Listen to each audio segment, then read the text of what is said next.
And for more on the talks in Vienna, earlier I spoke with political science professor Max Abrahms. Here's what he had to say about the diplomats' plan for negotiations between Damascus and opposition groups. I think that a lot of people are saying that this is a very significant development. I'm going to be more cautious than that. This very frequently happens where there's a very intractable, long-term conflict, and then there's a very large summit, and the parties get together, and they speak very vaguely about the future, and observers can be left with a perception that their differences can be papered over. We saw this, throughout the 1990s with the Oslo peace process, for example. But in this case, I think that the fundamental problem remains, and that is there is no consensus over what to do with President Assad. The Iranians, at the end of the day, are not backing away from him. They're bolstering him. They're committed to him, and so are the Russians.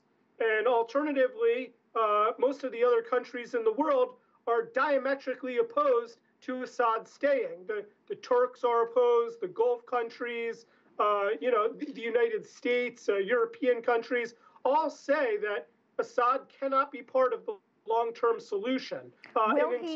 Will he go out quietly, Max? I mean, and there are reports being made right now that they're going to create a new constitution within 18 months and a transitional government. Will he go quietly? I don't know. As long as he continues to have very strong backing from some key allies, I think that it will be hard to remove him. If he becomes a complete pariah with no supporters, it is possible that he could be eased out.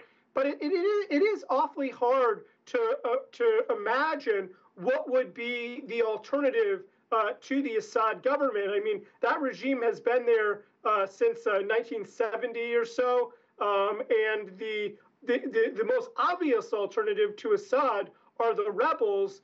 And I actually am quite sympathetic to the Russian position on this, which is that these rebel groups largely cannot be trusted because they're actually quite extreme. And so, do we want to empower the extremists in Damascus, or do we want to continue to have the Assad strongman? It's a really tough sell. I think that especially in the immediate aftermath of the France attacks, more people will be loath to have regime change and to basically empower these non-state actors with varying levels of extremeness.